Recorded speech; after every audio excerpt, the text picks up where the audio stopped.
بركات، معالج نفسي ومحاضر من جامعة كوبرنيكوس ببولندا. وأرحب بالمترجمين أستاذة نور حقي وأستاذة ثراء كامل. الندوة ستنقسم قسمين. القسم الأول سيكون في البداية مع دكتورة بولين بوست في الحديث حول الفقدان الغامض، مفهوم الفقدان الغامض، ثم سنأخذ استراحة قصيرة 5 دقائق، ثم نستكمل مع دكتور مفتوح بركات حول الحديث حول الفقدان الغامض بالعالم العربي. في البداية الندوة مسجلة، والندوة ستكون باللغة العربية مترجمة إلى اللغة الإنجليزية. ممكن حضراتكم عند زرار interpretation هتلاقوا كده على اليمين في كورة أرضية ممكن تفتحها، هتلاقي فيها 2 اوبشن. الاوبشن الأول هو الإنجليش لو عايز تسمع بالإنجليزي، الاوبشن الثاني هو جابانيز، هو اللغة العربية لمن يريد أن يستمع إلى اللغة العربية. بالإضافة ممكن الأسئلة موجودة في ممكن نسأل فيها، تلاقي على إيدينا الشمال تاني ايكون موجود Q&A، ممكن نكتب فيهم أي أسئلة نحب نسألها الدكتورة بولين بوست، وسيتم الرد عليها بنهاية اللقاء بإذن الله بعد كلمة دكتورة بولين. الندوة ستتراوح ما بين الساعة 8 مساء بتوقيت اسطنبول إلى الساعة 10 مساء. اللي عايز يسمع عربي يضغط على الياباني. أهلا وسهلا بكم جميعا. حابب كمان تشاركونا في الشات، ممكن انتوا حضراتكم بتسمعونا من اي بلاد، من اي بلد بتسمعونا فيها.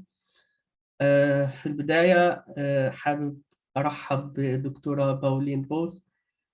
دكتورة بولين بوس معروفة بأبحاثها الرائدة حول مفهوم الفقدان الغامض لأكثر من مسيرة حوالي 40 عام كمؤسس للمفهوم الفقدان الغامض منذ السبعينات، وهي أستاذ فخري في قسم العلوم الاجتماعية بجامعة مينيسوتا، وأستاذ زائر في كلية الطب بجامعة هارفارد. لخصت أعمالها في كتاب الفقدان الغامض في عدة كتب، منها كتاب تعلم العيش مع نوعه معلقة، كتاب الفقدان الغامض اللي شرفت مجموعتنا البحثية لنقله للغة العربية وترجم إلى اللغة العربية، والكتاب الثاني عن الفقدان الغامض عن الصدمات والمرونة اللي بيلخص تجربتها العلاجية مع عائلات المفقودين في حرب فيتنام وكوسوفا واليابان. وكتابها الثالث اللي بيتعامل مع النوع الثاني من الفقدان الغامض لحالات الزهايمر والخرف. دكتورة بولين بوس مسيرة كبيرة، وأنا أشعر بالفخر والامتنان بالحوار معها. أهلا وسهلا دكتورة بولين، من دواعي سروري الحوار معك اليوم. Thank you so much. It's a pleasure to be here. It's my honor. الفخر لنا جميعا. الدكتورة بولين بوس بتعرف الفقدان الغامض إن هو خسارة غير واضحة مع عدم وجود التحقق الرسمي من الحياة أو الموت، وبالتالي لا يوجد إغلاق للقصة الصدمية. دكتورة بولين لو سمحتي، ممكن يعني الفقدان الغامض ممكن نصنفه على أساس مرض أو اضطراب نفسي، أين يقع تصنيفه على قائمة الاضطرابات النفسية المصنفة عالميا مثل DSM-5 وغيرها من التصنيفات للاضطرابات النفسية؟ That's a very important question because in the United States, and I suspect where you are, there needs to be reimbursement or official documentation of a mental issue that needs service. Now, I understand that, but I have made the point over and over again that ambiguous loss is not an illness. Ambiguous loss is a situation of complicated loss that creates symptoms that are not the fault of the person who experiences them, but it is the fault of the ambiguity of the context. Do you want to translate that? Oh, simultaneous. Okay. Thank you. So what I would do is use the new DSM prolonged grief disorder. It is a prolonged grief. that comes from ambiguous loss. I'm sorry that the word disorder is there, because that gives us a stigma to the person who gets that diagnosis. But in fact, it is allowed. It allows the clinician to be paid. So I explained that to the patient or your client. Tell them that. There's nothing wrong with you. There's something wrong with what happened to you, the ambiguous loss. But we're going to use this diagnosis for you to come and get professional help if you want it, for how to live with unresolved grief. You need to know that grief therapy does not work with ambiguous loss. You have to use the therapy that I outlined, the 6 guidelines, the both and thinking, the embracing of paradox. Because with grief therapy, you have to admit that your loved one has transformed to death. People with missing and disappeared people will not do that, nor should they have to. It would be cruel to ask them to do that. So you use this stress-based intervention, not the medical grief intervention. And it's a complicated loss that creates a complicated grief. But it's not the fault of that person's mental health weakness. Okay? جميل جدا. طيب يعني كلنا بنمر ببعض الفقدانات في حياتنا، وبعض الفقدانات بتكون غامضة. إيه اللي بيجعل الفقدان الغامض خطير إلى هذا الحد ويحتاج تدخلات ويحتاج تدخل مختلف عن باقي الأنواع الأخرى من الفقدان؟ It's extremely dangerous because of the extreme stress that it causes. And the stress comes from all the unanswered questions, from not knowing the answer. Is my loved one alive or dead? Will I ever see them again? And those are questions that human beings shouldn't have to ask. We know about death, and we can see the body that died. We have a funeral, we have a death certificate, we have rituals. With ambiguous loss, there's nothing. There's nothing to support the people. So we have to identify that it's an ambiguous loss, and nevertheless give, and I encourage, especially in a large scale like pandemic or war, or migration, immigration, I encourage community group meetings, because there are too many people for one-to-one therapy. One-to-one therapy is fine, but we also need community peer group meetings for immigrants, for war refugees, for people still stressed by illness or pandemic. That is a so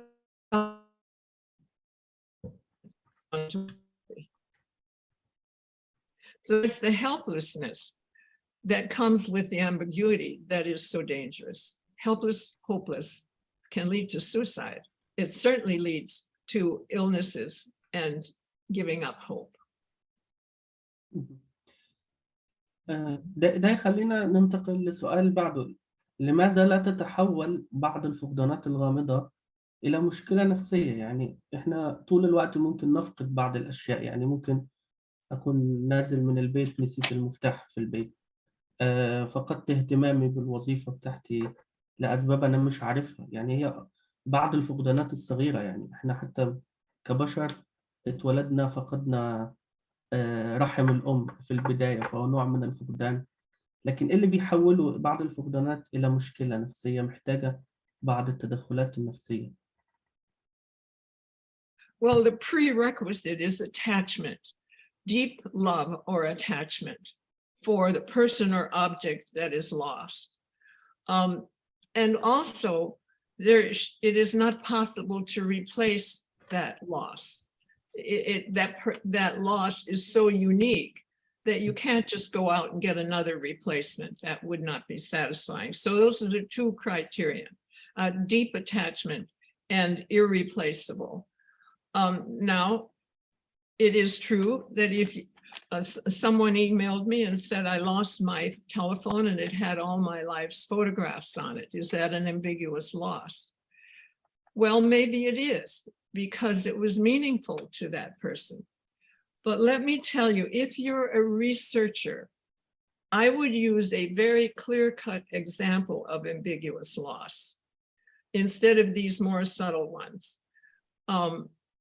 If you're a clinician, however, and this person comes to you and say, I lost my telephone, my cell phone with all my beloved pictures on it, that's a clinical issue of ambiguous loss. And I would consider that an ambiguous loss there. But when I did research, I wanted to have one that was universal, that everyone understood, like Alzheimer's disease, dementia for psychological ambiguous loss, or uprooting soldiers missing in action, human beings who have been disappeared and kidnapped, etc. Clear-cut ones. يعني نقدر نقول إن هو بيكون مرتبط أكتر بمدى تعلقك بالشيء اللي هو المفقود، ممكن يتحول لمشكلة نفسية أو لا.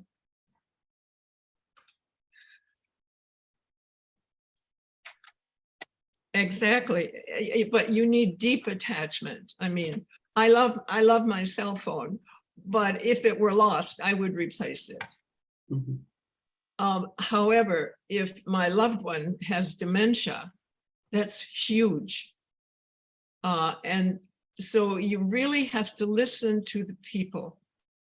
We are not the experts as clinicians and researchers. We are collaborating with the people experiencing it. We have to ask them, how do you feel? What does this mean to you? Then we learn where we're at. So it's a more collaborative approach. And you'll find it out immediately. The people will tell you. جميل. السؤال الجاي هو مرتبط، بنرجع شوية كده لعام 1975، بداية دراسة حضرتك للدكتوراه وبداية اهتمامك بالفقدان الغامض، وكانت الدراسة بعنوان أو مهتمة بفقدان الأب أو غياب دوره في حياة الطفل. هل تشكل التحديات الحالية لحياة الأسرة عاملاً إضافياً لانتشار الفقدان الغامض في حياة البشر عموماً، وخاصة زي ما شفنا بعض فيروس كورونا وبعض التحديات اللي بيواجهها العالم في المرحلة الحالية؟ Yes, I like your question. Thank you. The big one is, of course, climate change. And I write in my latest book about climate change is also an ambiguous loss, but it's on the global level for the global family. We still have water, but it's not as clean as it used to be, or it's disappearing in the rivers and it's rising in the oceans. So it's not acting the way it used to act. We have fertile land, we had fertile land, and now some of that land is dried up because of climate change. These are global levels that we must deal with, or we're all going to be in trouble. And of course, there's war in certain places still, the Ukraine and other places, where people are forced to be disappeared, or they just are lost and missing because they were killed somewhere and have not been found. Bodies that are unidentified. The horrors of war are full of ambiguous losses. So we also then have forced migration and uprooting. People didn't choose to migrate or immigrate to another country. They were forced to, and therefore they had no choice. And therefore it's more traumatic. We have also, I mentioned earlier, family alienation in the United States, which I think is probably being supported by devices and online kinds of communications as opposed to face-to-face communications. So people have not learned to live with somebody they disagree with. And you know, parents and children have always disagreed, but we still, I would hope, live or visit each other and get together on holidays. And I'm afraid that's sometimes a problem. Psychological ambiguous losses that are taking place today, dementia is epidemic level. It's not just Alzheimer's disease, but there are over 80 other kinds of dementia caused by conditions like brain injury and so on, even football injuries to the brain. There's also addiction, which is a psychological ambiguous loss, either from alcohol or drugs. And simply sometimes we're so preoccupied with our work that we're not psychologically present for our loved ones. So there are ordinary examples, not just catastrophic.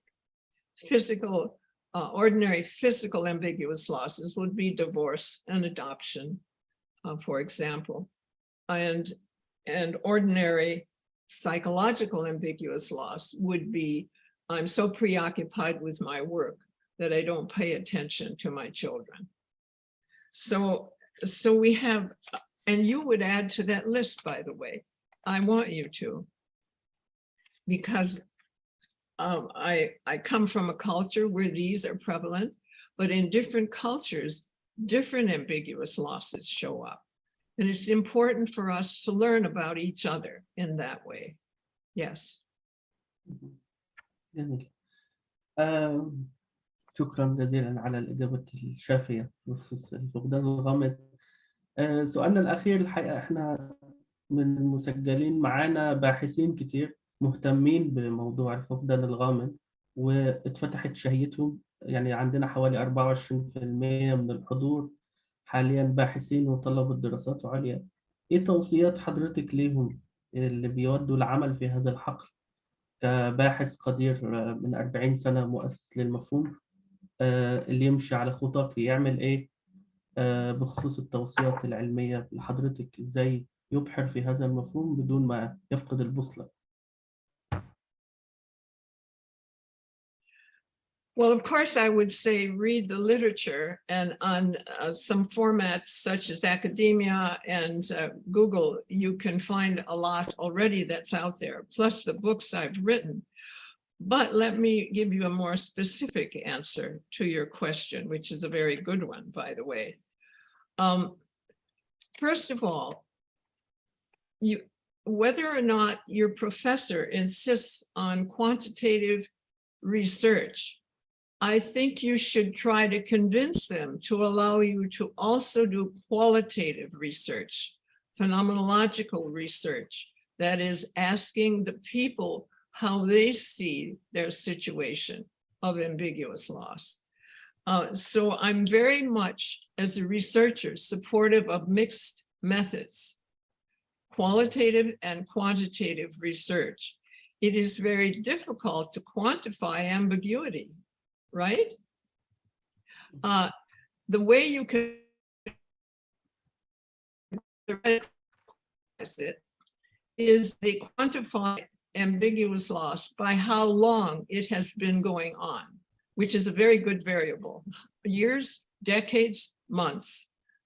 So I would read the articles that have been done and see what fits your situation. And again, I would use a clear-cut example of ambiguous loss, not one that people argue about. I would also read this book that we talked about that you're already translating on, you're up to chapter 5. احنا بنعمل على ترجمته خلال الفترة. Yes, thank you for that, because that will give you the variables and the research, your idea for research questions. But know that culture matters. So depending on where you are and who you are studying, which families you are studying, you need to know how they view the 6 guidelines. For example, mastery. Western cultures are very mastery oriented. And in New York City after 9/11, people would say, why are those families with missing persons still hoping? Don't they know they're dead in that smoking pile in Lower Manhattan? Well, no, they didn't know they were dead. They might have been in a psychiatric ward someplace with amnesia. Some of them escaped to another country because they had 2 wives, one in America and one somewhere else. So we need to know that you have to ask the question. And then the second question is, what does that mean to you? Because that's where religion comes up. And we can't impose our religion on people because often I worked with 15 different religions in the same room. So you ask, and so they will say, it means God was punishing me, or they'll say, it means God gave me another challenge to do, or it may mean there is no God. And you need to know where the person you're working with is in their belief system and values without judgment. But that gives you a place to start. So I think that context is very important as well. There's another book I would recommend to you called Family Stress Management, 2017, which gives researchers more detail. It's not for clinicians. It's more for researchers. And so I would just say this and compare notes. Have peer group meetings of researchers comparing notes with each other. There are a lot of them out there. I get emails from a group called Academia. There are hundreds and might even be many hundreds of articles on ambiguous loss in many countries around the world.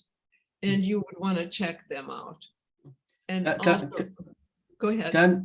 كان منهم مقالة رائعة ترجمناها للعربية، كانت عن نظرية الفقدان الغامض، التحديات للباحثين إزاي يتعاملوا معاها. كانت على تقريبا تقاعد حضرتك في جامعة مينيسوتا على ما أذكر، يعني ترجمناها للغة العربية. هي مقالة ثرية جدا للباحثين الحقيقة.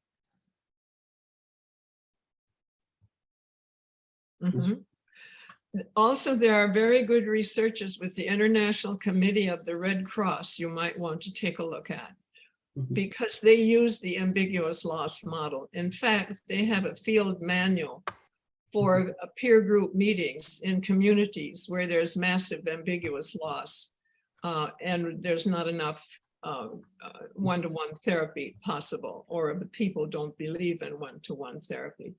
So the International Committee of the Red Cross has had some good research that you could get by just contacting them on ambiguous loss. And I like how they've done it. جميل. طيب احنا هننتقل لأسئلة الحضور الكريم. في ممكن تحطوا أسئلتكم في Q&A. أنا عندنا عدد من الأسئلة حاليا لدكتورة بولين. بص، أول سؤال بيتكلم عن تداخل الفقدان الغامض وقلق التغيير، وفي كمان سؤال تاني عن تقاطع الفقدان الغامض وعلاقته باضطرابات كرب ما بعد الصدمة، وعن المقاربة العلاجية الداعمة لهذا. أعتقد دول سؤالين متقاربين. هل هناك تداخل بين الفقدان الغامض وقلق التغيير؟ Let me see if I got that. It's about post-traumatic stress disorder. Its relationship. Yes. هو السؤال: هل هناك تقاطع ما بين اضطراب كرب ما بعد الصدمة PTSD والفقدان الغامض والمقاربة العلاجية الداعمة كيف تكون؟ Yeah, the answer would be often. Yes, often. Not always, but often. So you do have to check for that. There is something, though, there's some caveats. First of all, the treatment for post-traumatic stress disorder is not relational, it's individual and it's medical. And ambiguous loss treatment promotes a relational, a connection intervention. That's why I talk about peer group meetings, or even having someone else in the room, because you see, the therapist goes home after a while, after months or a year, whereas peer groups in the community might in fact support each other forever. So remember that PTSD treatment, as outlined in the manuals, is individual, but you can make it with peer groups, with others. And it does have an overlap. Yes, that's true. I'm trying to think of an ambiguous, let's say there's a divorce, okay? Mhm. But you wanted the divorce. You didn't like the marriage. You were being abused in the marriage. You will have relief after the divorce, perhaps more than PTSD. In the past, you may have PTSD from that, but you will have relief from that ambiguous loss. So you have to ask again, what does this mean to you? Because again, therapy is collaborative. We are not up here and the people down here. We are more like this. Mhm. You're still in charge, but the hierarchy is smaller. في سؤال تاني مهم بيتحدث عن أعراض النفسية والاجتماعية التي تميز الفقدان الغامض. يعني إيه الأعراض النفسية اللي أنا أقول هذا الشخص يعاني من فقدان غامض؟ الأعراض بتظهر عليه النفسية والاجتماعية إزاي؟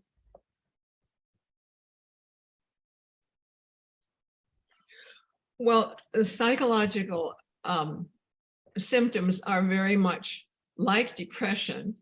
They can be feeling helpless, feeling hopeless, feeling sad, always feeling sad, not being able to do your work.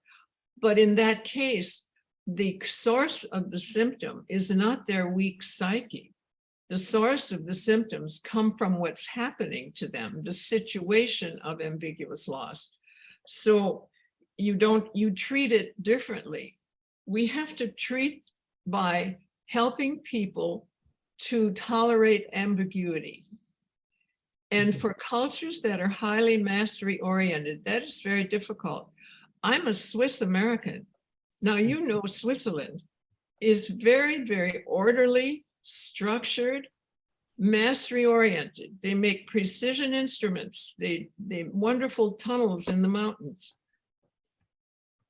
People who are like that, countries who are more mastery oriented, have more trouble with human relationships because human relationships are messy. They're unclear. They're not precise, never precise. I don't know of one that is precise. And so the treatment is to help them to tolerate ambiguity, to walk a new path, to get to know some new people that you didn't know before and thought you disliked.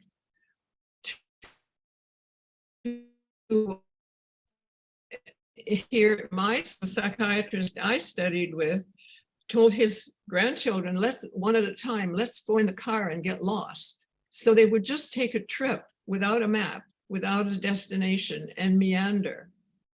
Also, it means to be able to hold the paradox. My grandmother who has dementia is here and not here.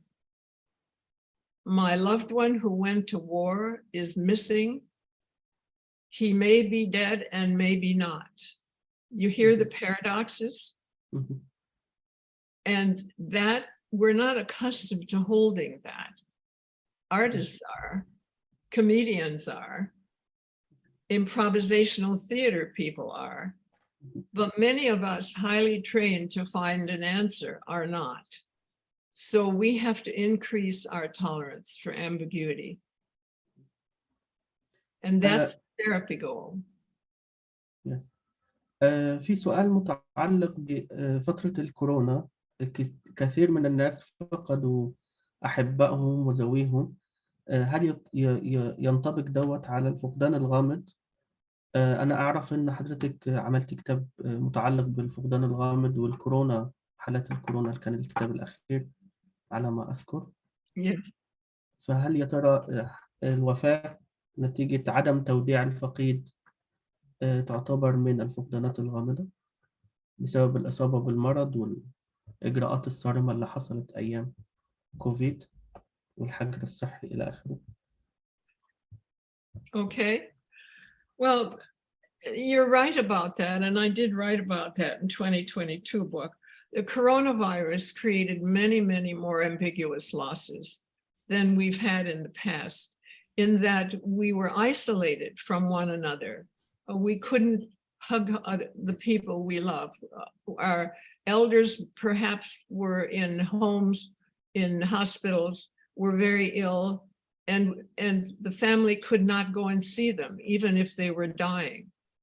And sometimes they didn't know where the body was after the person had died, because in some countries they had to have mass graves. So, and we had more mild ones. We couldn't do our daily routine. And we couldn't visit and work as the way we wanted to. And they're more abstract, ambiguous losses. We lost our trust in the world as a safe place. You didn't want to stand next to a person on a bus because you weren't sure that they might make you sick. So we lost our trust in the world as well as a safe place. I think we'll come out of this okay. And we've learned a lot of new things. For example, like Zooms, we can actually work online. But I think we're left with a lot of loneliness and a lot of disagreement about what is right. We certainly are experiencing that here in the United States right now, but we're hoping that truth will win out and decency. So with such a massive coronavirus pandemic and all the ambiguous losses, and clear-cut losses, both, a lot of death as well, change will come. Change always comes after disaster. And indeed, we've had a disaster. We'll be all right, though. We hope that the change will be for the better. رائع جدا. يعني أنا عارف إن وقت حضرتك يعني تقريبا انتهى، بس في سؤال مهم جدا يهم المستمعين، وهو السؤال الأخير متعلق بفكرة كيف نقدم المساعدة النفسية لمجتمع اللاجئين بعدما اختبروا الفقدانات المتعددة غير المنتهية. توصيات حضرتك إزاي نقدر نساعد مجتمع اللاجئين اللي بيعانوا من الفقدان الغامض؟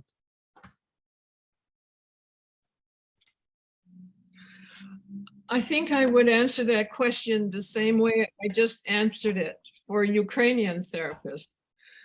I would encourage you to move toward group therapy. By that, I mean 3, 4, 5, 6 people instead of 1-to-1, because it's not efficient enough after so much loss. And also there are advantages to it in that after you leave the group, they have each other.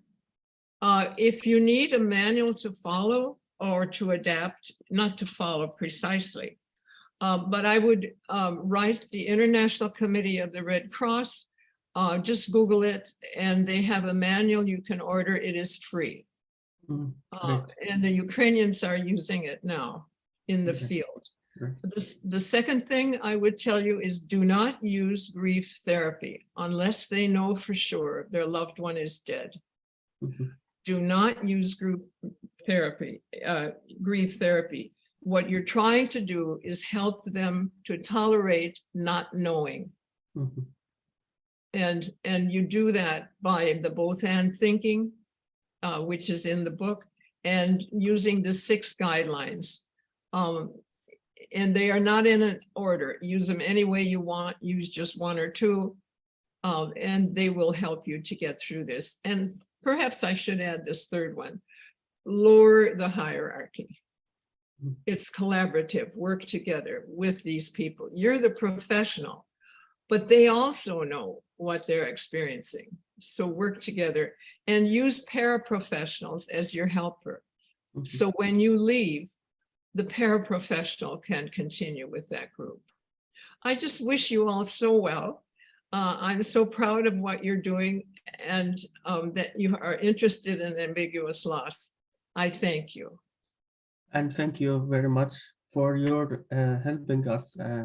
يعني شكرا لمساعدتك لنا في موضوع نقل الفقدان الغامض إلى البيئة العربية. والحقيقة دكتورة بولين من الرسالة الأولى اللي بعتنا لها قلنا لها إحنا محتاجين ننقل المفهوم للعربية، يعني أعطتنا إذن ترجمة الكتاب الأول ليها وهو ترجم الحمد لله، والكتاب الثاني في طريقه للترجمة. شكرا دكتورة بولين بوس، وشكرا دكتورة كارول أيضا. إحنا تقريبا على مراسلات حوالي من مدة عام ونصف أو عامين. كل الدعم وكل الاحترام والتقدير على المساعدة وسرعة الاستجابة. شكرا جزيلا دكتورة بولين. إن شاء الله نلتقي في لقاءات أخرى بإذن الله تكون أرحب، وأهلا وسهلا بك. شكرا جزيلا. Goodbye. Thank you. مع السلامة. Bye bye. باي باي.